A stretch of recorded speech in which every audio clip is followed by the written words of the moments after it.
시편 84편.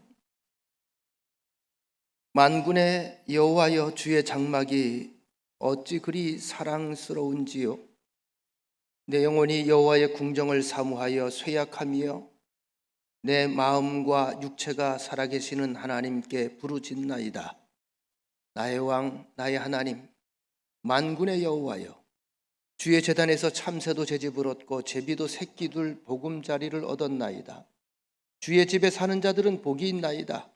그들이 항상 주를 찬송하리이다. 셀라. 주께 힘을 얻고 그 마음에 시온의 대로가 있는 자는 복이 있나이다. 그들이 눈물 골짜기로 지나갈 때에 그곳에 많은 샘이 있을 것이며 이른 비가 복을 채워주나이다. 그들은 힘을 얻고 더 얻어 나아가 시온에서 하나님 앞에 각기 나타나리이다. 만군 하나님 여호와여, 내 기도를 들으소서. 야곱의 하나님이여, 귀를 기울이소서. 셀라. 우리 방패이신 하나님이여, 주께서 기름 부으신 자의 얼굴을 살펴보옵소서. 주의 궁정에서의 한 날이 다른 곳에서의 첫날보다 나은즉 악인의 장막에 사는 것보다 내 하나님의 성전 문지기로 있는 것이 좋사오니 여호와 하나님은 해요 방패이시라. 여호와께서 은혜와 영화를 주시며 정직하게 행하는 자에게 좋은 것을 아끼지 아니하실 것임이니이다. 만군의 여호와여, 주께 의지하는 자는 복이 있나이다. 아멘. 의미를 듣고 찬양을 들으면 훨씬 감동이 깊어지죠. 지금 김성결 씨가, 바리톤 김성결 씨가 하는 찬양을 보면서 전 잠깐 좀 우스운 생각이 좀 들었습니다. 코수염을 길렀네요. 턱수염도 있네요. 언뜻 이런 얘기를 제가 들은 기억이 있어서 웃었어요. 그리고 코수염을 기르는 분들이 요즘 많아요. 특별하게 좀 이렇게 자기 세계를 추구하는 분들. 어느 목사님이 수염을 기르고 있어요. 그래서 제가 한번 여쭤봤어요. 코수염을 길러야 되냐? 깔끔하게 하시지. 목사님 나름대로 목회 철학이 있고 또 신앙적으로 또 해석한 아주 탁월한 해석이 있더라고요. 책을 봐도 여러분 읽다가 정말 이건 중요한 포인트다 그러면 밑에 뭘 긋죠? 밑줄을 긋잖아. 밑줄. 설교 원고를 준비해도 몇 번을 다시 한번 또 보고 보다가 중요한 단어가 있으면 밑줄을 2번, 3번 긋는다는 거야. 그래서 그 목사님 생각에 나도 하나님이 잘 보이게 밑줄을 긋자. 그래서 코수염을 기른다. 이렇게 얘기를 하시는데 하여튼 꿈보다 해몽이 좋다고 그 얘기를 들으니까 또 그것도 은혜가 되더라고요. 그래서 제가 그 얘기를 듣고 나도 코수염에 밑줄을 그어볼까.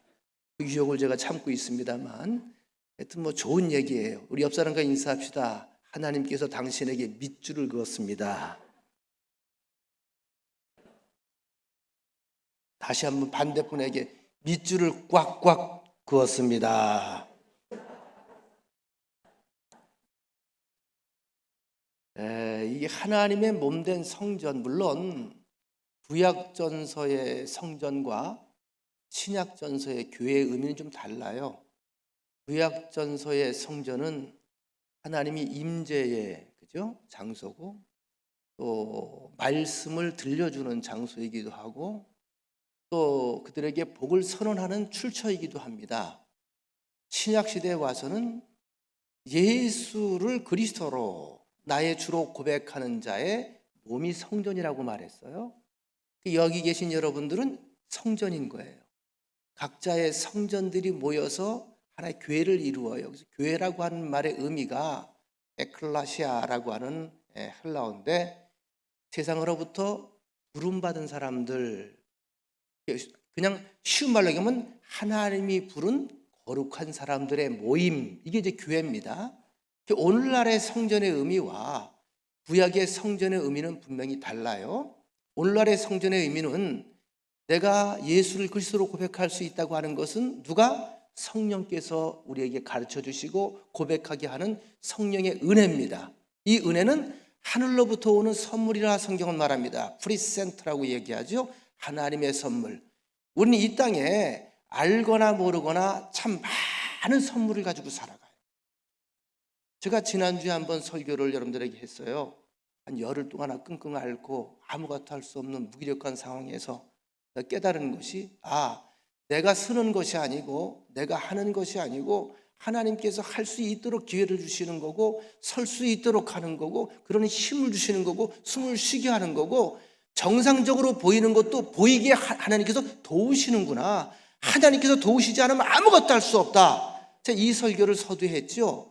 근데 그 설교를 유튜브로 누가 들었나 봐요. 자기가 어느 목사님이 저한테 후배인데 전화를 했어요. 자기는 그 생각을 안 해봤대요. 그런데 그 생각을 들어보니 정말 그렇더라는 거예요. 교회에 많은 어려움을 겪었었대요. 어려움을 겪는 가운데 떠나는 교인들도 있고 아프게 하는 교인들도 있고 해서 마음속에 그래 인간은 믿으면 안 돼 이러고 살아왔는데 제 그 고백을 들으면서 그래 하나님께서 하게 하시는 거지 하나님의 백성이지 하나님께서 서게 하시는 그러면 하나님께서 지금까지 나를 서게 하시고 살게 하시고 여기 있게 하셨다면 오늘도 하나님께서 내게 기대하시는 바가 있지 않을까 그 마음이 들어서 힘을 얻었다는 이야기를 제가 전해 들었습니다. 여러분은 하나님을 어떻게 생각하시나요? 귀하게 보시나요? 여러분 예수님께서 십자가에 죽으시면서 우리에게 뭘 요구하신 게 없어요. 대가를 우리에게 요구하신 게 없어요. 뭐 돈을 바쳐라 떡을 바쳐라 집을 내놔라 뭐해라 한마디도 하지 않으셨어요. 아무 대가를 요구하지 않으셨어요. 근데 우리는 훗날 알았어요. 하나님의 바람이 무엇이고 예수님의 바람이 무엇인지 죽음의 대가가 무엇이었는지. 옆 사람과 인사합시다. 당신이 살기를 원합니다.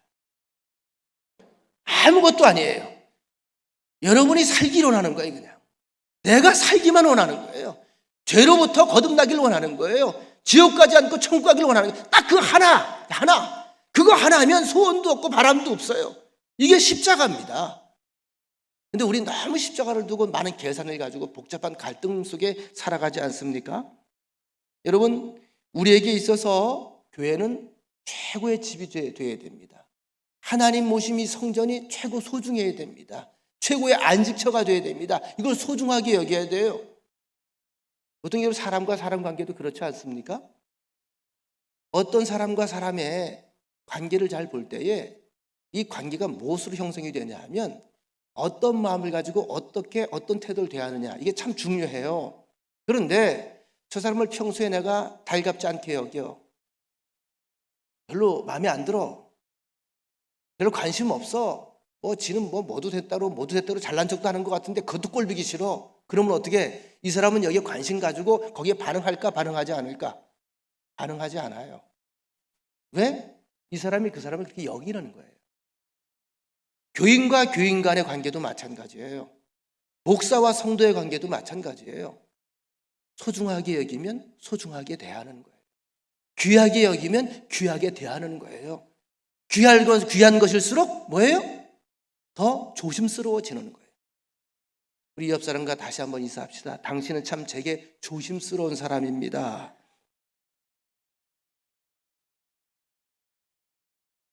우리가 이미 공부를 해와서 여러분들이 이제 구약전서에 이제 말씀을 전하면 귀에 와닿는 게 훨씬 옛날보다 깊어졌을 거라 생각이 됩니다만 어떤 분이 저한테 얘기해 목사님 신약 가지고 설교하면 안 돼요? 신약 얼마든지 할 수 있죠. 근데 지금은 여러분들을 위해서 제가 기도 중에 이 말씀이 좋겠다 하는 말씀을 선택을 하는 건데 오늘은 시편 84편을 본문으로 정했습니다. 시편 84편, 85편은 많이 듣던 이야기죠. 고라 자손들이 기록한 시 이렇게 되어 있습니다. 고라. 이 이야기는 민수기 16장에 이 고라에 관한 이야기가 우리에게 처음으로 소개가 되고 있습니다. 별로 이미지가 좋지 않아요. 이스라엘 백성이 모세를 중심으로 해서 노예 신분에서 출애굽을 합니다. 애굽에서 나오지요. 바로의 압자로부터 벗어납니다. 그리고 아시는 것처럼 큰 홍해 바다를 건너가요. 모든 게 기적이죠. 기적 속에 모든 것이 새로운 세계가 시작이 되는 거죠. 사막을 횡단하는 것도 기적입니다. 약 한 1년 반쯤에 시내산에서 오랫동안 머물면서 하나님께서 그들에게 성막을 지시하시고 제사법을 알려주시고 율법을 아주 상세하게 알려주시면서 율법이라는 울타리를 만들어주죠. 이 안에 있어야 보호를 받는다. 이 안에 있어야 유혹으로부터 너희들이 건짐을 받는다. 이 안에 있어야 생명길을 걸어갈 수 있다. 나와 함께 장구하고 형통한 복을 받을 수 있다. 이게 복의 길, 형통의 길, 생명의 길을 주변의 세속으로부터 보호하기 위해서 울타리를 만들어줘요. 1년 내내 반복해서 리바이벌, 재훈련을 시킵니다. 트레이닝을 시켜요. 이제 숙지를 다 했어. 이 정도면 준비가 끝났다. 그래, 그대로만 살아라. 그렇게 1년 12달을 매일 그 절기와 그 제사법을 가지고 그 안에 머물러 있어라. 그러면 내가 너희와 함께하며 내가 너희의 길을 내가 보장하마. 그래서 하나님은 나름대로 아마 믿었겠죠. 그래서 그때로부터 가나안에 바로 진입하게 하기 위해서 여러분 아시는 것처럼 가데스 바네아라고 하는 인근 국경 지역에서 가나안 땅을 들어가게 하는데 그들이 일단 의심이 생기잖아요. 이 사람들끼리 만나서 이야기를 하는 거죠. 어떻게 그냥 들어갑니까? 그래서 정탐이라도 해봐야죠. 그래서 각 지파에 아주 비상하고 날렵한 그런 제주꾼들을 한 명씩 뽑아서 12명을 정탐을 보내죠. 장장 40일을 다 파트별로 나눠서 구석구석 돌아본 거예요. 어디에는 어떤 성이 있고 지형이 어떠하며 어떤 부족이 살고 있고 40일 만에 돌아와서 다 보고를 합니다. 잘 아시는 이야기잖아요. 그런데 여호수아와 갈렙을 제외한 나머지는 어떤 보고를 하죠? 땅은 좋습니다. 인정. 리얼입니다. 리얼. 팩트입니다. 역시 젖과 꿀이 흐르는 땅입니다. 아주 비옥합니다. 살기 좋습니다. 근데 문제가 하나 있습니다. 치명적인 문제가 있습니다. 문제가 뭐냐 하면 그게 비어있지 않더라고요. 사는 사람들이 있더라고요. 근데 그 사는 사람들이 그냥 사람들이 아니고요. 아주 호전적인 민족이고요. 아주 무기도 많고요. 이미 철공 사업이 발달이 돼가지고요. 아주 이 사람들이 싸움에 능한, 전쟁에 능한 그런 거인들입니다. 우린 아무것도 준비가 되지 않았기 때문에 그들 앞에 가는 것은 계란 들고 바위 치는 겁니다. 다시 말하면 메뚜기가, 우리가 그들 앞에 메뚜기와 같은 존재입니다. 메뚜기 밟으면 죽잖아요. 우린 그들의 밥이 될 겁니다. 이게 10명이 그런 보고를 해요. 근데 여호수아 갈렙, 여러분 우리 민주주의 사회가 좋은 것도 있지만 아주 때론 몹쓸 게 있어요. 다수로 밀어붙이면 끝나잖아. 근데 국회에서도 여러분 표 가지고선 다수를 밀어붙이잖아요. 좋은 법, 악법이고 선한 법이 이거 분간이 안 가. 그냥 다수를 밀어붙이잖아요. 혹시 여러분 제가 어떤 정당을 지지한다고 오해하지 마시고요. 이게 민주주의의 허점이 될 수 있다는 거예요. 바로 그런 것 때문에 예수님이 다수에 의해서 죽은 거 아닙니까? 세상은 그래요. 그리고 어떻게? 그리고 한편 그들은요, 그냥 아니라고 안주하는 게 좋았거든요. 다 10명의 고백에 마음이 쏠리죠. 순간 다 분노하기 시작하고 우왕좌왕하기 시작하면서 말합니다. 우린 다 죽게 되었다. 우린 뒤로도 못 간다. 앞으로도 못 간다. 그럼 우린 다 죽을 몸인데 어쩌란 말이냐? 사실 하나님은 준비가 다 됐어요. 문제는 이스라엘 백성들이 준비가 안 됐어요. 여러분 이 말씀은 우리의 이야기로 들어야 돼요. 하나님은 여러분들을 위해 모든 준비가 다 돼 있는 분이에요. 우리의 미래를 위해서 이미 준비가 다 세팅이 되어 있어요. 옳은 길, 선한 길, 생명의 길, 복의 길, 형통의 길, 그리고 하나님의 역사를 드러내는 길. 중요한 건 나를 보시는 거예요. 나의 고백을 보시는 거예요. 나의 그릇을 보시는 거예요. 그들은 못 간다는 거죠. 여러분 어떻게 잡아 끌고 갈 수 없잖아요. 그것 때문에 그들이 39년을 광야에서 맴돌다 다 죽어요. 자기들 입으로 죽는다고 그랬거든요. 우린 여기가 무덤이라 그랬거든요. 여러분 이 입술의 고백을 참 중요하게 생각해야 돼요. 자, 이렇게 되니까 이때 쓱 들고 일어난 게 뭐냐면 바로 고라. 여기에 보니까 고라와 다단과 아비람과 온, 민수기 16장에 나와요. 이 사람들이 이제 두령격들이야. 그래서 이 사람들이 모여서 야, 이대로 우리가 끌려가야 되겠냐? 대책도 없는데. 우리의 목적은 가나안인데 가나안 못 들어가잖아. 우린 지금 속은 거야. 그럼 누가 모세를 지도자로 세웠어? 야, 왜 모세를 지도자로 우리가 여겨야 돼? 누가 지를 우리의 지도자로 세웠어? 일개 양치기 목동 노인네 주제에. 야, 우리 한번 뒤집어 엎자. 이래서 이제 구테타가 일종의 이제 벌어진 거죠. 조직을 만들고 이때 모인 인원이 250명입니다. 250명이 소요와 선동을 해서 모세를 엎어뜨리려고 했던 거죠. 자, 여러분, 그들의 눈은 애굽의 눈이었습니다. 그들의 눈은 세상의 잣대였습니다. 그들의 눈에는 모세가 그저 늙은 양치기 목자에 불과했습니다. 앉았다 일어나면서 허리가 아파서 관절이 아파서 어제도 어떤 분이 그 얘기 하더만요. 자기는 그러고 싶지 않은데 옆에 딸이 그러더라는 거예요. 아니, 그랬더니 아니, 할머니야? 다 알잖아. 한국은 아직 안 그러지. 딱 5년 뒤에 봐, 5년. 그 소리가 나와. 아침에 일어날 때 이 소리가 나와요. 그 모세가 80이 넘었는데 그 소리가 안 나왔겠냐고. 아이고 소리가 나오죠. 이런 눈을 가지고 보니까 뭐예요?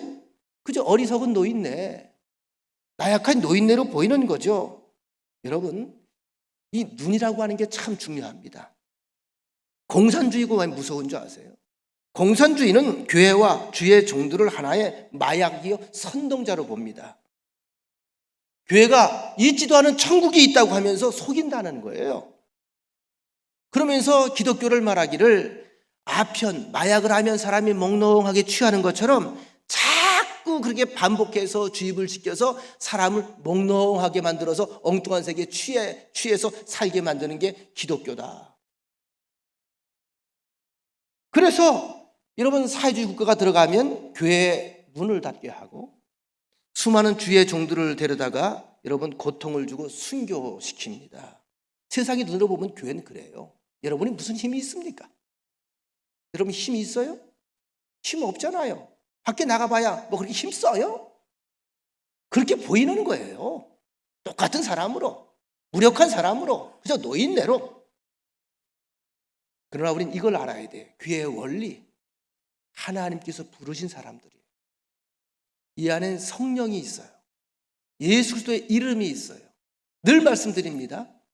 나는 예수 그리스도의 이름이 있어요. 다시 예수 그리스도의 이름이 내 안에 있는 사람이에요. 내 삶은 예수와 연결이 되어 있어요. 내 삶은 하나님의 이름과 연결이 되어 있고 하나님의 명예와 연결이 되어 있고 이것이 바로 하나님의 영광이고 하나님의 영화입니다. 바로 이걸 위해서 하나님께서 우리를 불러내신 것이다. 그러니까 우리 한 사람 한 사람의 배후에는 하나님의 무엇이 있다? 손길이 있다. 옆 사람과 인사합니다. 하나님의 손길이 느껴집니다. 자, 거기에 모인 반역의 무리가 250명이 모였습니다. 남편도 따라가고 아내도 따라가고 자녀도 따라가고 모여! 따라와! 그러니까 모였겠죠. 영향력이 있는 사람이 자기 영향 안에 있는 사람들을 모았더니 그렇게 모였어요. 그런데 다 따라갔어요? 따라가지 않은 사람이 있어요. 따라가지 않은 사람이 있었지요. 아버지가 그 길을 갔는데 아들이 그 길을 안 따라갔어요. 엄마도 거기 있는데 딸이 그 길을 안 따라갔어요. 그 사람들이 고라의 후손들로 알려져요. 고라가 주동자인데 자손들이 따라가지 않았어요. 왜? 아버지가 잠시 시험 들었나 보다. 남편이 시험 들었나 보다. 왜 하나님은 살아계시고 우리 앞에 이렇게 영광으로 드러내시고 10가지 재앙 가운데 보호해 주셨고 홍해를 육지처럼 건너게 하셨고 우리가 눈앞에 보는 데서 애국 군대를 수장시키셨고 마른 반석 위에 물을 주셨고 매일 아침마다 만나를 허락하시고 메추라기를 주시고 뜨거운 땡볕에 구름으로 내게 그늘을 만들어 주시고 추운 밤에 하나님께서 불로 따뜻하게 나를 이렇게 지켜주시는 게 눈에 보이는데 왜 하나님을 보지 못하고 저렇게 당장에 눈앞에 보이는 감정이 앞서서 저러지? 아버지 그 길 잘못된 길이에요. 우린 그 길 안 쓸 거예요. 하나님이 지금 보고 계셔요. 이게 바로 고라의 자손들이에요. 잘 아시는 것처럼 그 모여있던 250명의 반역의 무리는 하나님께서 그 자리에서 다 심판하셔서 죽임을 당합니다. 여러분, 우리가 인생을 살다 보면 늘 좋은 일만 있는 게 아니에요. 우리 주변에 좋은 일만 있는 게 아니에요. 이걸 반면교사로 삼아야 돼요. 고라의 자손은 아버지를 잃어버렸지만, 가족을 잃어버렸지만 그 사건을 통해서 다시 한번 깨달은 게 있습니다. 살아계신 하나님, 도우신 하나님, 이끄신 하나님, 도우시는 하나님.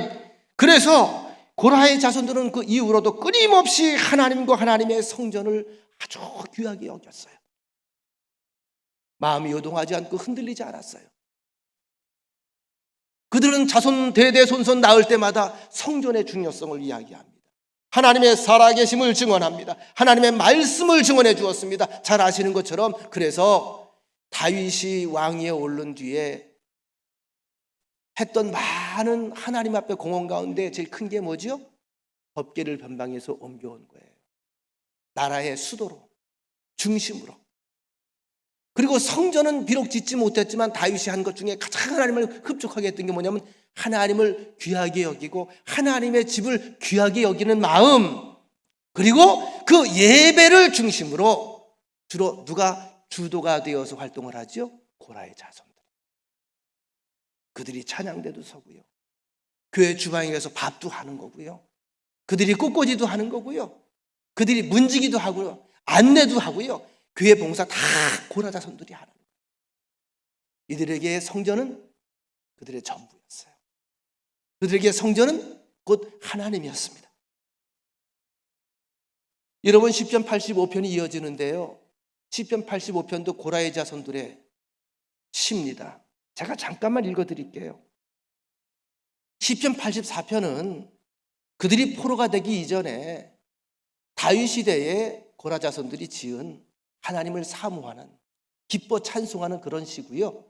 시편 85편은 그들이 다 패망해서 포로로 끌려간 이후에 다시 고국으로 귀환하면서 지은 시가 85편이에요. 여호와여, 주께서 주의 땅에 은혜를 베푸사 야곱의 포로된 자들이 돌아오게 하셨으며, 1절이에요. 주의 백성의 죄악을 사하시고 그들의 모든 죄를 덮으셨나이다. 셀라. 여기선 그들이 눈물을 흘리는 겁니다. 주의 모든 분노를 거두시며 주의 진노를 돌이키셨나이다. 우리 구원의 하나님, 우리를 돌이키시고 우리에게 향하신 주의 분노를 거두소서. 주께서 우리에게 영원히 노하시며 대대로 진노하시겠습니까? 주께서 우리를 살리사 주의 백성이 주를 기뻐하도록 하지 아니하시겠나이까? 주 여호와여, 주의 인자하심을 우리에게 보이시며 주의 구원을 우리에게 주소서. 그들이 포로로 갔다가 다시 돌아와서 하나님 앞에 감사하며 드린 시가 시편 85편입니다. 여러분, 우리가 세상을 어떻게 살아가야 할까요? 물론 하나님을 믿는 우리죠. 하나님을 믿는 우리는 믿음이 교회 중심, 성전 중심이 돼야 돼요. 하나님 중심. 하나님께서 귀하게 여기는 바로 그곳 성전. 성전이 무엇이라고요? 여러분, 하나님을 믿는 한 사람 한 사람이 성전이야. 그러니까 사람을 사람으로 대할 때 그냥 사람으로 대하지 말고 주께 대하듯 하란 말이에요. 이게 하나님께서 이 땅의 평화를 이루어가는 하나의 과정이기도 합니다. 하나님의 집을 궁궐처럼 여겨야 돼요. 보석처럼 여겨야 돼요. 아주 소중히 여겨야 돼요.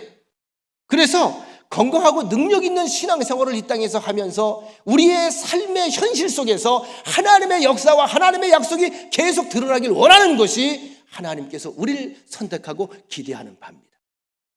그러기 위해서는 첫째로 우리 삶의 중심이 말씀이 중심이 되어야 돼요. 말씀을 깊이 알아야 돼요. 바로 알아야 돼요. 여러분, 제가 장담한다고 그랬어요. 여러분이 성경 공부를 우리가 한 보통 6년 정도를 할 건데 지금 벌써 한 2년 했죠? 앞으로 한 4, 5년 지나가면 여러분이 성경 전체를 다 저와 함께 같이 아마 거닐게 될 거예요. 달라요. 이전과 이후가 다르단 말이에요. 뭐가 다를까요? 삶의 마인드가 달라져요. 생각의 폭이 달라져요. 기준이 달라져요. 선택의 마인드가 달라져요. 그렇다면 하나님의 길을 찾아요. 하나님의 길을 찾는 사람은 하나님께서 책임을 져요. 그래서 말씀을 사모해야 돼요. 힘들어도 끝까지 가세요. 늘 말씀과 가까이 하세요. 그 말씀이 우리에게 생명줄이고 젖줄입니다. 또 한 가지 다시 말씀드립니다. 성전을 소중하게 여겨야 돼요. 왜냐하면 여기에 예배가 있잖아요. 기도가 있잖아요. 하나님과의 만남이 있잖아요. 여러분 집에서 각자 우리가 성경 볼 수 있죠? 숙제하죠? 기도도 하죠? 찬송도 하죠? 그런데요, 혼자 신앙생활하는 건 항상 좀 위태위태해요. 여러분 아궁이에 장작불 집어넣어 봤잖아요.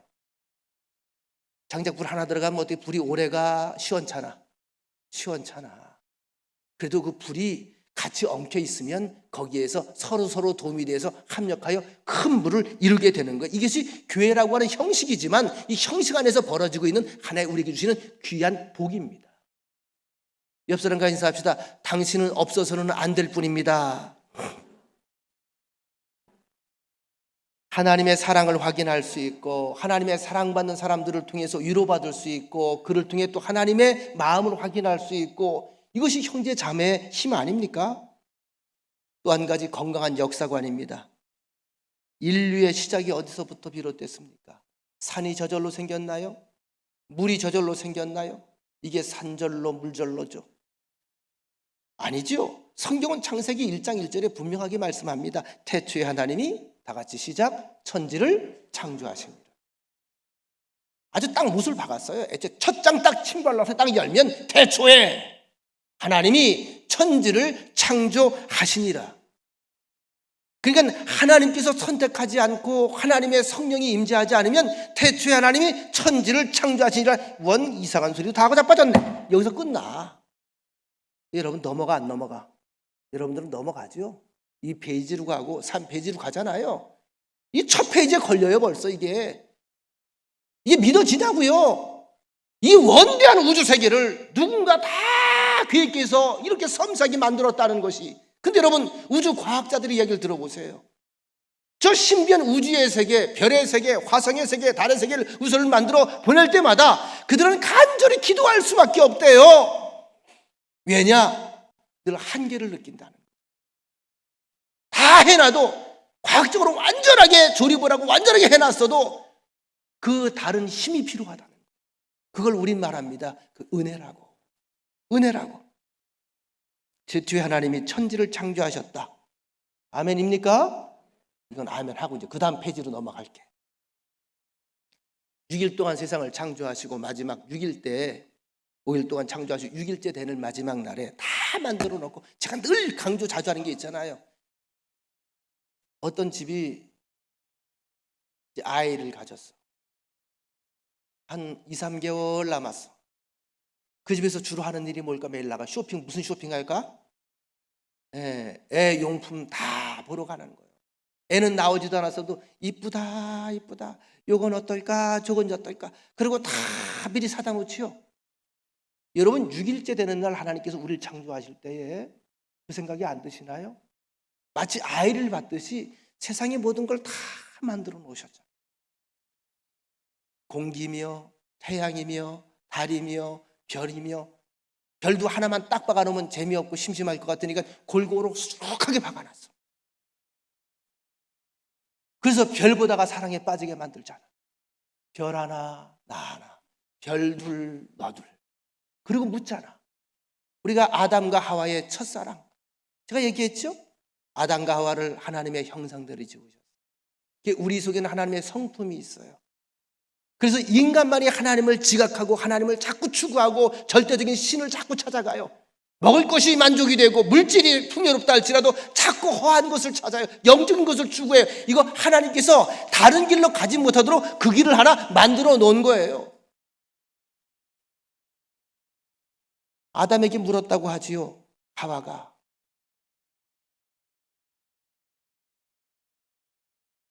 나는 당신에게 어떤 존재야? 당신은 내 살 중에 살이고 뼈 중에 뼈야. 하와가 다시 말합니다. 당신 안에 나 있어? 있어. 아담이 묻습니다. 그대 안에 내가 있나? 있어. 이래서 결혼하잖아. 그죠? 누굴 닮았다고? 하나님을 닮았어요. 이 고백은 비단 하나님과 나, 주님과 나와의 고백이 되어야 됩니다. 주님께서 십자가에서 돌아가시고 부활하시고 승천하신 이후에 여러분들을 찾아오셔서 뭘 확인할 것 같아요? 베드로에게 물어봤죠. 베드로는 벌벌 떨었어요. 얼굴을 못 들었어요. 미안했어요. 3번이나 부인했거든요. 얼굴들은 낯짝이 없었거든요. 주께서 묻지 않습니다. 뭐라고 물어요? 네가 나를 사랑하느냐? 네가 나를 사랑하느냐는 어떤 고백일까요? 따라합시다. 네 안에 아직 나 있니? 그 얘기야. 네 안에 아직 나 있어? 예, 있어요. 사랑하지요. 똑같은 말을 또 질문해요. 요한의 아들 시몬아, 네가 나를 사랑하느냐? 네 안에 아직 나 있니? 있습니다. 3번째 묻습니다. 베드로가 퍽 꼬꾸라져요. 하나님 아시잖아요. 아시잖아요. 배신한 거, 부인한 거 제가 알죠. 죄송해요. 미안해. 근데 제 본의가 아니었던 거 아시잖아요. 하나님 여전히 되게 주님 내 안에 있어요. 주님께서 웃으시면서, 성경에는 안 나와, 웃으시면서 내 양을 치라 이렇게 말씀하셨지요. 인간의 출생이 누구의 계획이었다고요? 하나님의 계획이었어요. 여러분들은 그냥 존재하는 우연히 세상에 던져진 존재가 아니고 하나님의 계획 속에 이 땅에 지금 숨쉬고 있는 겁니다. 그러면 우리에게 부여된 사명이 무엇일까?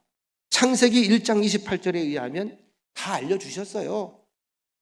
하나님께서 부여하시는 그 복을 받아서 생육하고 번성해서 땅에 충만하되 땅과 바다의 물고기와 하늘의 새와 땅에 움직이는 모든 생물을 잘 관리하고 잘 보존하고 잘 다스리는 거예요.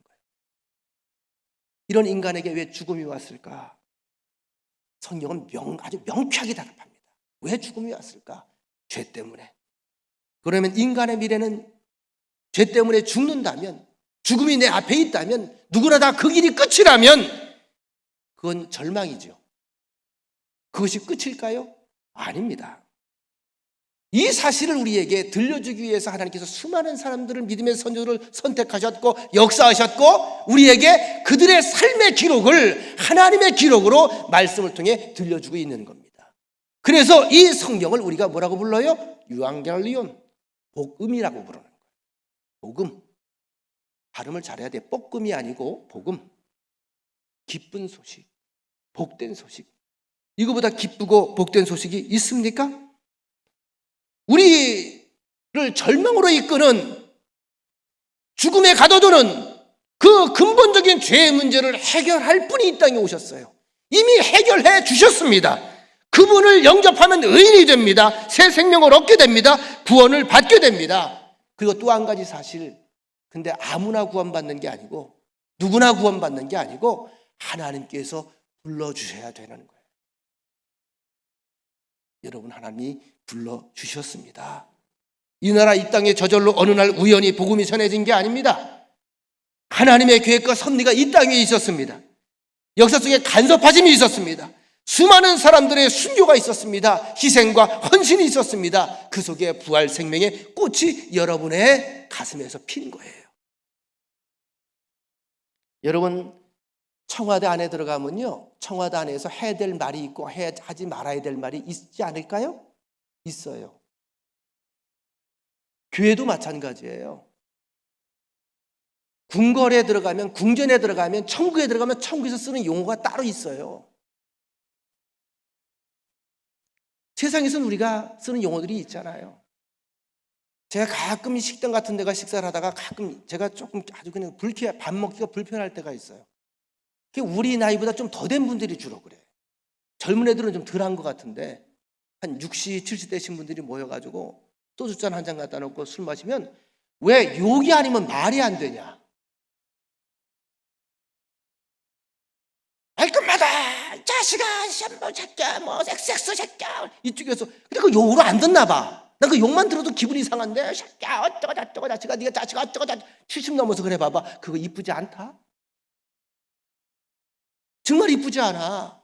추접스러워. 무식해 보여. 자식아, 내가 어쩌고 저쩌고. 이런 자식아는 약한 욕이고 그에 상상해봐요. 아주 입에 담지 못할 그냥 육두문자를 막 갖다 입에다 붙이고 그러는데 이분들은 어릴 때부터 그렇게 자라와서 아무렇지도 않은 것 같은데 그 욕이라고 하는 게 사실은 굉장히 그 의미를 우리가 분석하면 끔찍한 거거든요. 저주의 발언이거든요. 언어가 달라. 여러분 천국에 올라갔어요. 아주 친한 친구가 거기 먼저 와 있더라고 교회에서. 여러분 만나면 야 이 새끼야 그러고 만날 것 같아? 야 이 종간나 새끼야 너 여기 있었냐? 그럴 것 같아? 제가 모르긴 몰라도 요 기억 가지고 가면 그렇게 할 것 같은데 하나님께서 싹 지워버릴 것 같아. 이레이저 싹 지워. 그런 말은 기억하지 않아도 돼. 궁궐에는 기쁨이 있어요. 희락이 있어요. 그곳에선 찬양이 저절로 나와요. 부유함이 있고 부족함이 없어요. 시편 84편 11절 오늘 본문의 말씀 우리 같이 한번 읽어볼까요? 11절 시작. 여호와 하나님은 해요 방패이시라. 여호와께서 은혜와 영화를 주시며 정직하게 행하는 자에게 좋은 것을 아끼지 아니하실 것임이니이다. 아멘. 뭘 주신다고요? 좋은 것, 귀한 것 넘치게 주시는데 아끼지 않고 준다는 거예요. 아끼지 않고.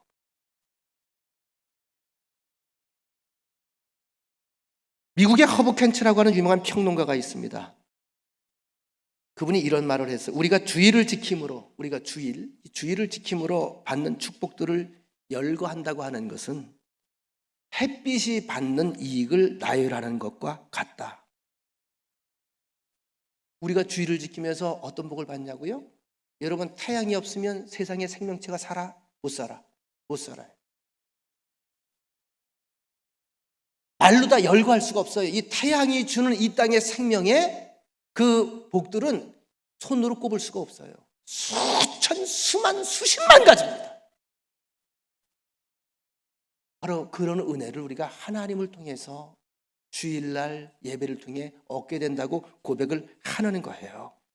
그러니까 이 가치를 우리가 무엇으로 환산할 수가 없다는 거죠. 여러분 우리가 받은 은혜는 크게 두 가지로 우리가 정리해 볼 수가 있겠죠. 하나는 구원의 은혜입니다. 구원의 은혜는 이례적입니다.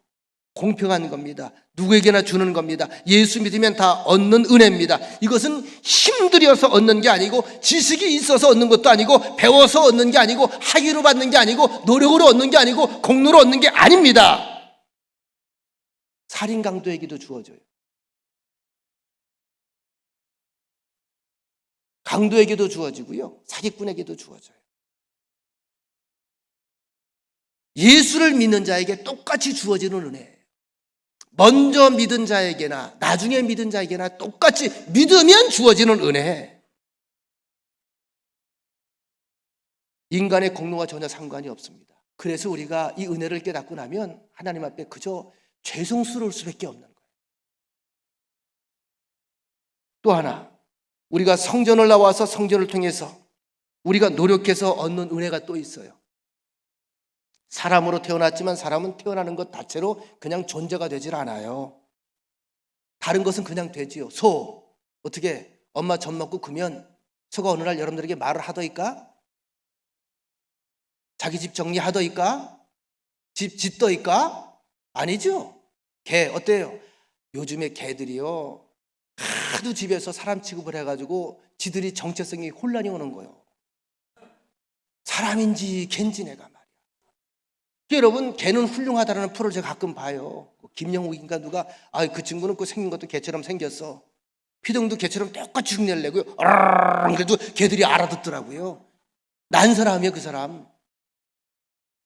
근데 가만히 그 원리를 보면서 제가 그걸 재밌게 보는 원인 중에 하나가 제가 개를 사랑하거나 개를 지극히 좋아해서가 아니고요. 그 개를 다루는 법이 기가 막혀요. 포인트가 개에게 있지 않더라고, 그죠? 그 김여궁 씨는 뭐라 그래요? 개 대통령이라고 그러죠.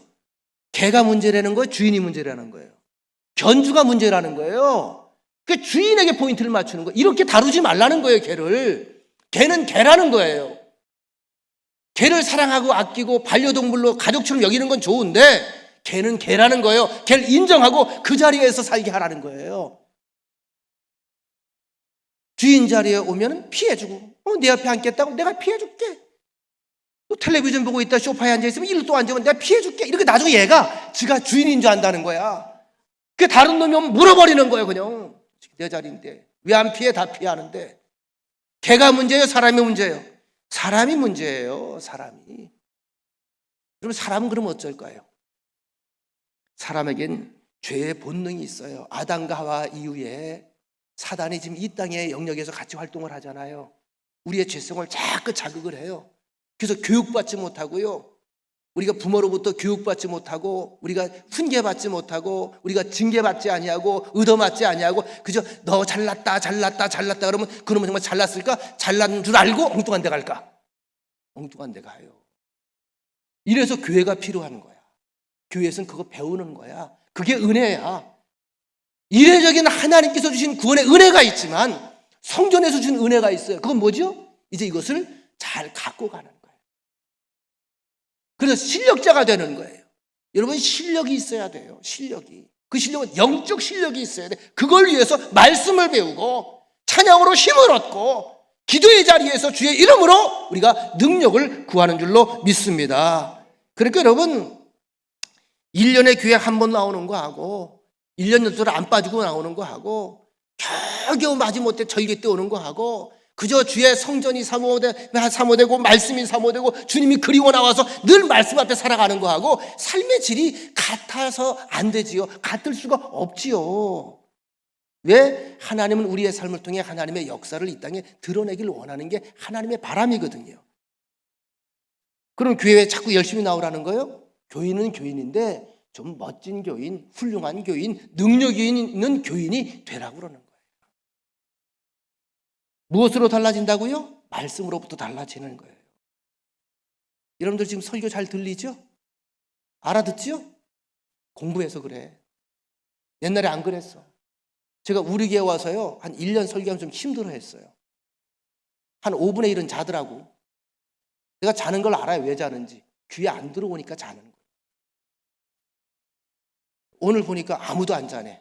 오늘 잠은 내 이렇게 세우려고 했어. 자던 분도 좀 전에 깼네.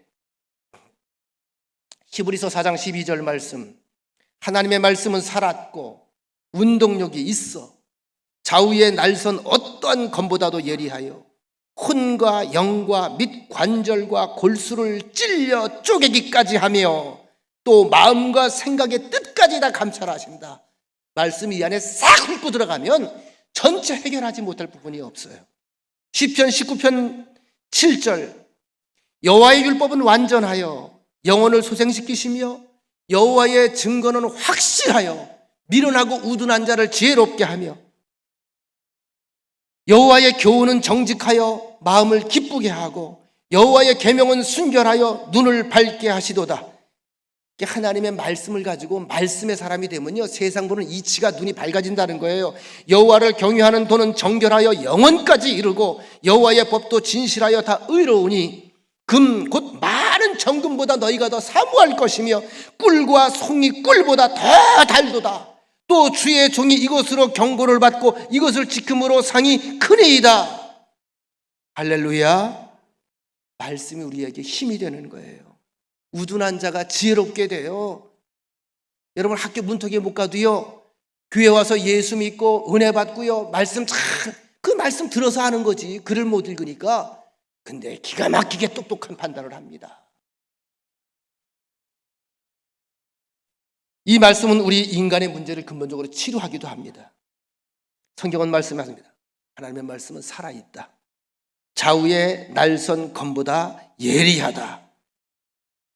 검은 한쪽으로 갈게 되어 있지 않아요. 칼은 양쪽으로 다 갈아요. 양쪽으로 다 갈아요. 이 검 얘기할 때마다 떠오르네. 우리는 칼제비가 딱 한 사람이 있어. 칼제비. 우리 박영화 권사가 칼잡이야. 칼잡이. 거기에 회칼 딱 갖다 주면 순식간에 회가 탁탁탁 쳐져. 회칼도 산화딸이기 때문에 회를 한번 떠먹어야 돼. 물어봤어요. 뭐가 제일 도움이 되느냐? 칼이 있어야 되지만 중요한 건 칼날이 잘 서야 된다는 거예요. 그래야 일하기가 좋은 거예요. 칼을 잘 갈아야 돼. 양쪽으로 다 갈아야 돼. 한쪽만 갈면 안 돼. 오늘날 이단 사이비가 한쪽으로 가는 거예요. 다 한쪽으로. 그래서 어이징 무슨 뭐라 그럽니까? 그 이상한 신비주의 자꾸 신비주의. 그 가끔 저한테도 꼬박꼬박 저를 전도하려고 신천지에서 매달 나에게 2통씩 날라와. 난 몰라서 내가 야고보 지파인 걸 이제 알았어. 난. 야고보 지파에서 나한테 보내더라고. 그래서 내가 야고보 지파로 분류가 됐구나. 난 야고보 지파야. 난 몰랐는데 그들이 알려줬어. 읽어보면요, 참 말 같지도 않은 걸 그럴싸하게 약간 퇴색된 흑백 무슨 그런 것처럼 이렇게 풀칠을 해가지고 그렇게 글을 써놨어요. 한쪽으로 기울어지는 거예요. 근데 내가 그래도 이단들이 모이는 이단들의 성지에서 내가 그래도 살아남은 사람 아니에요. 여기 오기 전에 어디 있었죠? 가평에 있었잖아. 거기에 전도관의 후예인 뿌라인 에덴성에 있다? 설악의 통일교에 있다? 신천지도 있다? 나 못 잡아먹었다? 제가 거기서 목회할 때 이단들 못 들어왔어요. 성경 공부할 때 왔다 도망갔어요. 간증이에요. 그 교인들한테 물어보세요. 오늘도 마찬가지예요. 우리 교회 이단 못 들어와요. 왠지 아세요? 말씀이 정확하게 쪼개지면요, 이단이 설 자리가 없어요. 신비주의에 넘어가면 안 돼. 여러분, 하나님이 그냥 무슨 일이든지 여러분들이 원하는 대로 내 바람대로 당장에 바라는 대로 들어주시는 분이 아니에요. 절대 그래서도 안 돼요. 제가 종종 얘기하잖아. 여러분 창자의 감정대로 지금 기분대로 주여 그러면 여러분 주변에 몇 명이나 죽을 것 같아. 일생에 숱하게 죽어나가. 주여 저 왼수 죽여주시옵소서. 천불받기 없어서 벼락맞기 다 죽는 거예요. 그냥 핵 저리 가라야. 그냥 이건 하나님 믿는 사람들이 아니야. 이게 무속신앙이야. 이게 이단들이야. 이게 사입이야. 하나님을 떠난 지극히 자기중심적인 세계의 탐욕. 그러면 기독교의 온전한 신앙이란 뭘까? 하나님의 뜻을 묻고 하나님의 뜻을 깨달아 알고 그 뜻대로 살아가려고 애를 쓰는 것, 바로 그 순종의 길, 그것이 나의 본분입니다. 바로 그 자리에 하나님에 대한 신뢰가 고백되는 것이고 사랑이 고백되는 것이고 그 자리에서 하나님의 언약과 하나님의 약속의 놀라운 결실과 열매가 이 땅을 향하여 폭발하며 드러나는 거예요. 어떤 교회가 좋은 교회라고요? 말씀의 위에 선 교회. 우리나라가 현재 2022년 작년도까지 많이 줄었어. 하나님이라고 자칭 주장한 이단 교주가 32명이야. 그전에는 한 40-50명 됐는데 많이 죽었어. 왜 줄었을까? 죽어서. 재림주가 한 40명 된다. 이것도 많이 줄었어. 왜 줄었을까? 죽어서. 전 그래서 이분들이 나 주소를 잘 몰라. 주소를 알면은 그렇게 한번 그 제의를 시켜드리고 싶어. 저는 정말 확실하게 알고 싶어. 여러분 궁금하지 않아? 누가 진짜 하나님인지, 누가 진짜 재림주인지. 난 정말 확실하게 알고 싶은 겁니다, 여러분. 이 연사가 확실히 알고 싶습니다, 정말. 너무 궁금한 거야, 그냥. 그래서 우리나라의 금주산을 좀 대여해서 갈매살 대신 다 불러 모아놓고 자기들끼리 대결 좀 시켰으면 좋겠어. 누가 진짜 살아남는가? 누가 진짜 참신인가? 누가 진짜 재림주인가? 근데 여러분, 하나님이 왜 죽죠? 재림 예수가 왜 죽죠? 그런데 아이러니한 것은 이 사람들이 죽으면 어디서 또 다른 게 또 튀어나와. 부활을 몇 번이나 하는지도 몰라. 근데 더 이상한 게 있어. 그걸 믿고 따라가서 죄송합니다, 대가리 쳐미는 것들이 수두룩해. 참 기이하고 신묘막측한 일이로다. 이렇게 이상한 거 좋아하는 사람들이 참 많아요. 말씀의 날이 온전히 서야 돼요. 의사의 손에 칼이 들어가면 환자를 치료하고, 목수의 손에 날선 칼이 들어가면 집을 짓게 되고, 농부에게 날선 칼이 들어가면 농사를 잘 짓고, 부엌에서 엄마가 날선 칼을 가지고 있으면 요리가 만들어지는데, 여러분 우리가 마귀에게 칼이 주어지면 강도당하고 살인당하고 사기당하고 큰 상처를 입는 거예요. 누차 제가 말씀드리는 게 있죠. 개혁을 참 외칩니다. 개혁시키려고 참 많이 노력을 해. 사람도 갱신해야 돼요. 개혁이 돼야 돼요. 여권도 기간이 되면 갱신해야 돼요. 갱신. 근데 여러분, 그래서 우리 여당 어딘가요? 민주당인가? 난 그 이름을 좀 바꿨으면 좋겠어. 오해하지 마세요. 정치적인 발언은 아닌데 개혁의 딸이라서 개딸이라며. 개혁. 이름 참 좋잖아요. 개혁. 나라를 개혁하자. 정말 좋은 제목이에요. 좋은 제목. 근데 문제는 뭐냐면 이 개혁의 딸들, 개딸들이 원하는 게 뭘까? 그럼 개혁이라는, 난 그걸 묻고 싶은 거예요. 개혁은 어떤 개혁을 원하는 거냐? 개혁이 뭐냐? 새롭게 변화되어 사람이 사람답게 사는 세상을 만들자. 이게 개혁이거든요. 근데 문제는 뭐냐면 가장 근본적인 문제가 세상이 문제가 아니고 땅이 문제가 아니고 하늘이 문제가 아니고 저 해와 달이 문제가 아니고 별이 문제가 아니에요. 문제가 어디 있어요? 사람에게 있어요. 제 말이 틀리면 틀리다고 반문하셔도 돼요. 사람이 문제인 거예요. 사람. 그러면 북한의 김정은이도 연설할 때마다 자립, 갱신, 개혁 연설할 때마다 나옵니다. 여러분 시편 58편에 보면 인간은 태어날 때부터 범죄한 것이 인간이에요. 아담과 하와의 원죄가 그러기 때문에 세상에 유혹이 많기 때문에 시편 58편 3절 같이 한번 읽겠습니다. 시작. 악인은 모태에서부터 멀어졌으며 나면서부터 각 곁길로 나아가는 거짓말을 말하는도다. 유전자가 이미 내 속에 있어. 인정해야 돼. 인정하십니까? 내 속에 죄성이 있으면 인정해요? 인정할 수밖에 없어요. 있잖아. 저도 있냐고요? 그런 거 묻는 거 아니에요. 목사님도 그 속에 죄된 마음이 있어요? 악한 생각들이 있어요? 그런 거 묻는 거 아니에요. 저한테 묻지 마. 뭔 말인지 알았죠? 없는 사람이 어디 있겠어요. 좀 여러분 우리 GNP가 좀 높아지면 경제력이 좀 높아지면 더 나아질까요? 많이 배우면 좀 더 나아질까요? 아니에요. 이 나라를 새롭게 하는 거 하나님 말씀 외에는 방법이 없어요. 그래서 주님께서 말씀이 육신이 되어 우리에게 오셨다고 그랬잖아요. 그 말씀이 이 안에 생명이 되고 말씀이 내게 칼이 돼서 그 말씀이 나를 살려내고 나를 변화시키는 거예요. 내가 예전 같으면 참 저도 목회를 하면서 부끄러운 과거가 있어요.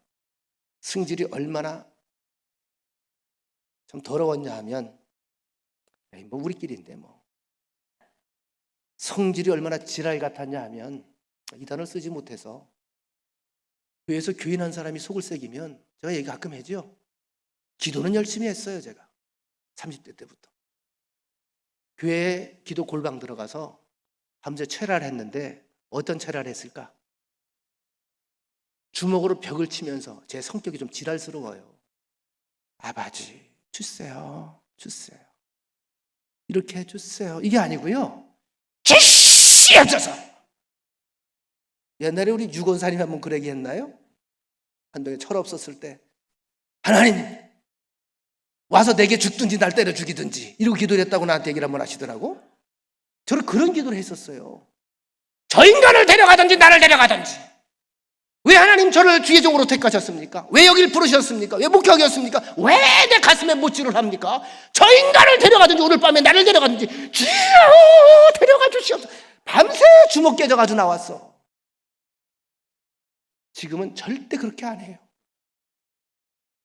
왜일까요? 저도 많이 변하는 거예요. 주님 품어주세요라고 기도해요. 제가 그를 끌어안을 수가 없어요. 근데 주님은 하잖아요. 주님 끌어안아 주시고 주께서 내 손은 떠나는 거예요. 그거는 내 손은. 내가 못 잡아. 사람이 사람을 못 잡으니까 하나님밖에 없어요. 하나님이 하셔야 돼. 하나님이. 오늘 본문의 1절 2절 자 이제 말씀을 정리해 갑니다. 시간이 조금 설교 좀 길게 가죠? 괜찮아. 오늘 오후 예배 그래서 없어. 일부러 그렇게 하는 거예요. 오늘 본문의 1절 2절 만군의 여호와여 주의 장막이 어찌 그리 사랑스러운지요. 빨리 읽으면 안 돼. 사랑을 가슴에 안고 주의 성전이 어찌 그리 사랑스러운지요. 내 영혼이 여호와의 궁정 하나님의 집을 사모하여 쇠약하니요. 너무 보고 싶어서 너무 그리워서 막 떨린다 이거예요. 내 마음과 육체가 살아계시는 하나님께 부르짖나이다. 따라합시다. 살아계시는 하나님, 내 마음과 육체 살아계시는 하나님께 부르짖는 거 온 마음으로. 지난주에 설교했지요. 온전한 마음으로, 전심으로, whole heart, 온통 거기 가 있는 거예요. 나의 왕, 나의 하나님, 만군의 여호와여, 주의 제단에서 참새도 제 집을 얻고 제비도 새끼들 보금자리를 얻었나이다. 누가 복이 있죠? 4절 같이 한번 읽겠습니다. 4절 시작. 주의 집에 사는 자들은 복이 있나니 그들이 항상 주를 찬송하리이다. 누가 복이 있다고요?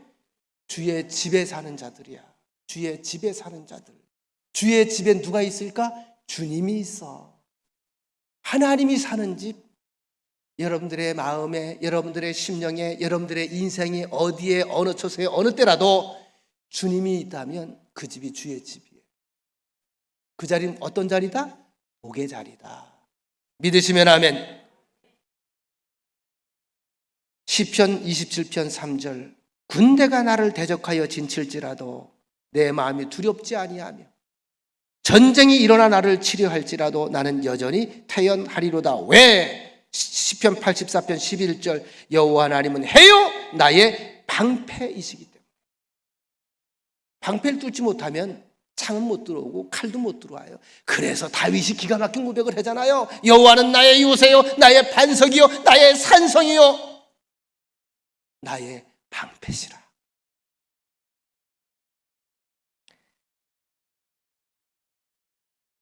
오늘 예수를 믿으면서 주 안에 얼마나 귀하고 좋은 것들을 많이 여러분들이 누리고 살아가는지 다시 한번 눈이 열려지기를 원합니다. 바로 이걸 위해서 주님께서 이 땅에 오신 것입니다. 골로새서 2장 3절 그 안에는 지혜와 지식의 모든 보화가 말씀 안에 감춰져 있다. 지혜와 지식의 모든 보화가 감춰져 있어요. 근데 여러분 누굴 주려고 그 안에 담아 놓으셨을까요? 자녀를 주려고. 누굴 주려고?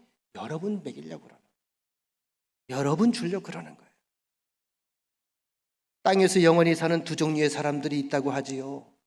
하나는 생명의 주님 영접하고 주님 믿고 주님 모시고 주님과 함께 이 땅에 살다가 주님께서 같이 가자 부르실 때 천국 가서 그 주님과 영원히 사는 영원한 천국 성도의 삶이 있습니다. 또 하나는 하나님 놓고 땅의 것만 취해서 땅의 것만 사랑하고 땅의 것에 꽂혀서 땅의 것을 쫓아하고 땅의 것을 의지하고 땅만 바라보고 살아가다가 땅의 권세를 가진 땅을 다스리고 지배하는 마귀의 삶을 따라가다가 마귀가 이제 가자 우리가 남이 가 그래서 가는 데가 지옥이야. 그래서 마귀와 함께 지옥에서 영원히 사는 삶이 있어요. 성경은 정확하게 분리해 놓습니다. 중간이 없고요. 천국 아니면 지옥이에요. 굉장히 고리타분한 설교를 제가 지금 하고 있는 것 같습니다만 이게 성경의 근본적인 원리예요. 말씀 마칩니다. 세상 사람들 떠날 때 사람을 묶죠.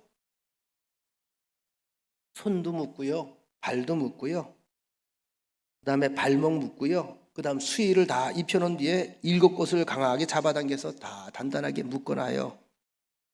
큰 광목이라든지 철저하게 묶어가지고 못을 땅땅땅 치면 입관이 끝나는 거예요. 왜냐하면 갈 곳이 있기 때문에 고이 잘 가시라고 하는 하나의 예법이거든요. 제가 언젠가도 그 얘기를 드렸죠. 그런데 꼭의 상복은 뭘 입죠? 검은 옷을 입잖아요. 서양 사람들의 장례법이에요. 꼭 검은 옷을 입고 검은색 리본을 달아요. 이게 전해 내려오는 유래가 재밌어요. 왜 검은 걸 입었을까? 여러분, 저승사자가 무슨 색깔 입고 오지요? 검은 것을 입고 우린 삿갓 검은 거 탁 쓰고 시커멓게 해서 탁 이렇게 오잖아. 이렇게 오잖아. 저승사자는 어떻게? 검은 게 잘 안 보인대. 그래서 산자들이 안 잡혀가려고 다 까먹고 입고 있는 거야. 장례식장 가는 사람들 얼굴에 허연 분칠하지 마. 큰일 나. 검게 하고 가는 거야. 이게 유래야. 그 집을 위한 게 아니라 자기는 살려고 입는 거라는 거예요. 우리는 천사가 와서 우리를 인도해요. 좌우에 천군 천사가 들러리 서고 앞뒤에 천만 성도가 나를 호위하도다. 이렇게 계시록에 나옵니다. 주님이 친히 보좌에 있다가 내가 잘 싸울 싸움을 달려갈 길을 다 달리고 주님 바라볼 때 자리에서 벌떡 일어나서 나를 향해서 어떻게 할까? 왜 일어날까요? 너무 좋아서. 여러분, 저는 이제 요즘 가끔 보면 팬텀싱어를 참 좋아해요. 저도 참 노래들 잘해. 대부분 크리스찬들이거든요. 어떻게 사람이 저런 신의 목소리를 가질 수 있을까? 너무 다들 잘하지만 너무 잘하는 팀이 마지막에 팍 클라이막스에 올라가서 하고 화음까지 탁 맞추면 앉아있던 사람들이 어떻게 앉아서 박수를 칠까? 일어설까? 알아서 일어서는 거예요? 자기도 모르게 일어서는 거예요? 자기도 모르게 일어서는 거예요. 자기도 모르게. 그냥 그 흥에 겨워서 소름 돋아서 그냥 흥에 참을 수가 없어. 일어나가지고. 근데 이런 은혜를 날마다 끼치는 사람이 있잖아요. 북한의 김정은 우리 위원장은 말 한마디만 하면 다 나 거기 가서 설교 한번 하고 싶어. 난 그런 설교 한번 하고 싶어. 우리 교인들 절대 안 일어나. 아무리 은혜스러운 설교를 하고 아무리 웃기는 얘기를 하고 아무리 감동적인 얘기를 해도 가장 점잖은 태도가 뭔지 아세요? 아멘. 아멘. 이러면 난 좋게. 일어나길 원하지도 않는데 주님이 어떻게 했다고요? 일어난다는 거죠. 왜 일어날까요? 앉아 있을 수가 없어서 일어나는 거예요. 그날을 주님은 너무 기다리고 있어요. 이명자 권사님, 우리 장영일 집사님이 이제 수요일 날 돌아가셨잖아요. 이 얘기를 하려고 했던 건 아니고요. 수요일 날 이제 병원에 이제 계시는 건 알고 있었습니다만, 저는 거기 가 계실 줄 알았는데 수요일 날 성경 공부를 하러 오후에 나오셨더라고. 왜 나오셨나? 뭐 열심히 있으니까 늘 한결같으시니까 성경 공부를 하다가 중간에 거의 끝 무렵쯤에 이옥희 집사님이 왔다가 나갔죠? 느낌이 가미돼가 순간 오는 거예요. 그래서 뭔 일이 생겼구나. 나가서 차를 대절해서 가면서 바로 이제 운명하셨다는 소식을 이제 들은 거거든요. 근데 제가 참 이것은 이 권사님한테 좀 죄송한데 너무 이 권사님이 전 사랑스러운 거야. 왜 사랑스러운지 아세요? 고쳐주세요, 목사님 치료해주세요, 기도해주세요 한 번도 안 했어요. 제가 신방을 몇 번 가긴 했습니다만 제가 주일날마다 신방을 가려고 그러면 안 오셔도 돼요, 목사님. 기도만 해주세요. 기도만 해주세요. 이번에도 온통 관심이 다른 데 하나도 없었어요. 우리 장 집사는 구원받지 못한 것 같아서 불안해요. 아직 하나님을 영접하지 못한 것 같아요. 아직 구원의 확신이 없는 것, 돌아가기 직전까지. 근데 이 장영일 집사님 위해 저도 위해서 기도하죠. 그분은 어린아이 같은 그런 믿음이 있어요. 어린아이 같은. 이런 외적인 겉사람의 우리의 육체적인 나이하고요, 영적 나이하고 달라요. 어린아이 같은 믿음, 순결한 믿음, 순수한 믿음, 초보적인 믿음이지만 믿음이 중요한 거거든요. 이번에 장례 때 가서 제가 이권 예배를 드리면서 염려하지 마셔라. 왜냐면 그 분위기가 다 잘못하면 저도 사입이라고 할지 저도 느끼는 게 있어요. 기도하면서 예배를 집례하면서 오는 제 마음에 평안이 전해진답니다. 아, 참 이분 잘 가셨다. 잘 가셨다.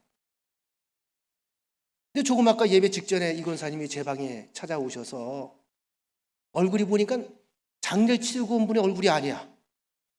너무 얼굴이 밝은 거야. 권사님 그러는 거 아니야.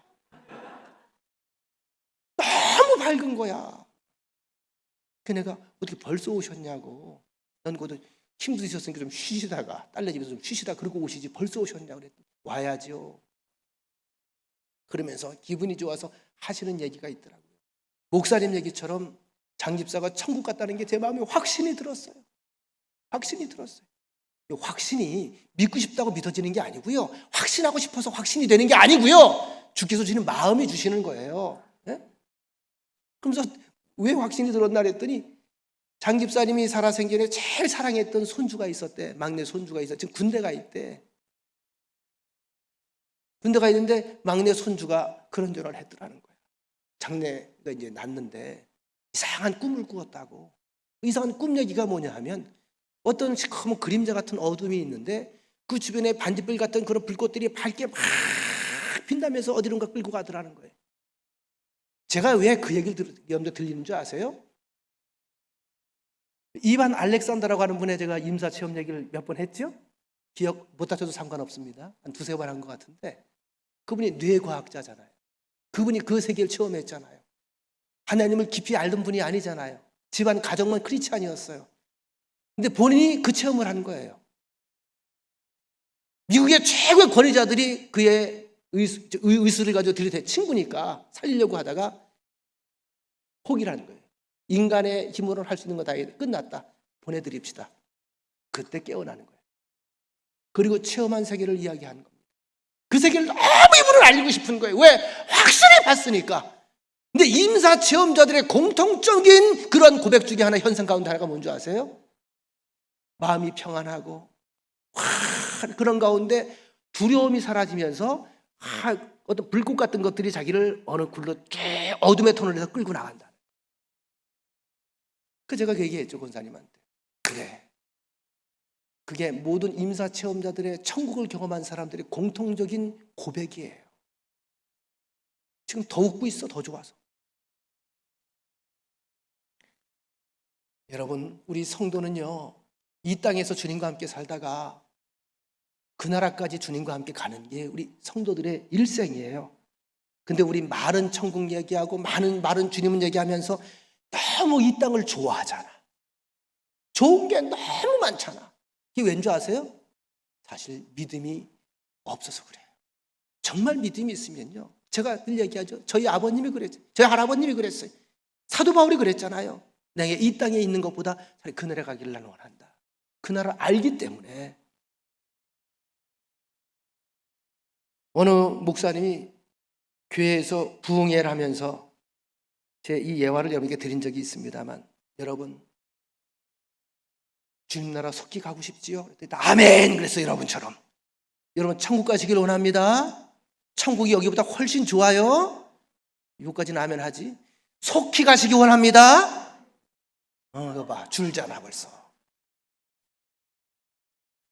그랬더니 여러분 천국 가시길 원합니다. 주님과 함께라면. 그랬더니 아멘. 그래가지고 목사님이 5리터 하나를 뽑아가지고, 여러분 그러면 이제 주님께서 오늘 여러분들을 찾으십니다. 오늘 사랑하는 여러분들을 찾으십니다. 자, 이것이 떨어지면 그분은 오늘 주님과 함께 가실 것입니다. 불어줬대, 위에다가. 여러분 기도하며 주님의 오심을, 주님이 임재하심을, 주님께서 나를 선택해 주심을 기다립시다. 그리고 간절히 기도하고 30분 뒤에 눈을 떴더니 아직도 우리 털이 하늘에서 떠돌아다니더래. 왜 그랬을까? 다 하늘 쳐다보고 얘가 내려오질 못하는 거야. 여러분,